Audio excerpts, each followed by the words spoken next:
ҷонибдорӣ ёфтани ташаббуси президенти ассотсиатсияи футболи осиёи марказӣ, президенти федератсияи футболи тоҷикистон муҳтарам Рустами Эмомалӣ аз ҷониби ҷомеаи ҷаҳонӣ ва қабули қатномаи махсус аз тарафи Созмони Милали Муттаҳид ҷиҳати эълон намудани Рӯзи ҷаҳонии футбол далели эътирофи ташаббусҳои навбатии ҷумҳури Тоҷикистон дар ҳалли масъалаҳои умумибашарӣ маҳсуб меёбад, ки имсол соли дуюми таҷлили бошукӯҳи ин сана дар сатҳи ҷаҳон мебошад. қисмати асосии чорабинӣ бахшида ба Рӯзи ҷаҳонии футбол дар варзишгоҳи марказии ноҳия бо садо додани суруди миллӣ оғоз гардид.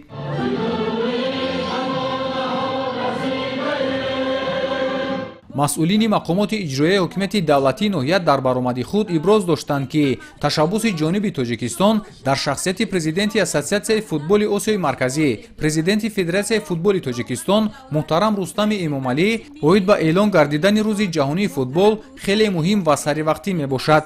ин ташаббус ба рушди соҳаи варзиш ва таҳкими муносибатҳои дӯстона, инчунин дар муттаҳид намудани ҷомеаи ҷавонони ҷаҳон нақши муҳим дорад. сипас миёни дастаҳои намунавии футболбозони ноҳия як бозии дӯстонаи шавқовар сурат гирифт. футбол бозии маъмул ва дӯстдоштатарини оммаи васеъ буда механизми муҳим баҳри инкишофи ҷисмониву маънавӣ ва тарбияи шахс, хусусан миёни наврасон ва ҷавонон, инчунин ҷалби аҳолӣ ба тарбияи ҷисмонӣ ба шумор меравад.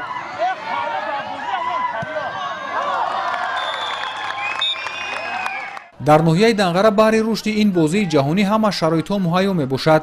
мавҷуд будани варзишгоҳи марказӣ бо 10 000 ҷойнишаст, як варзишгоҳ дар деҳоти Пушинг бо 2500 ҷойнишаст, як варзишгоҳ дар ҷамъати деҳоти ба номи Исматшариф бо 2500 ҷойнишаст ва 116 адад майдончаҳои варзишӣ. далели ин гуфтаҳост.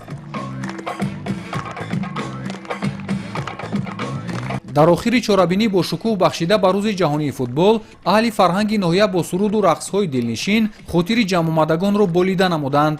Салоҳиддини Неъмат, Завқибек Абдураҳмон, ноҳияи Данғара, Ахбор.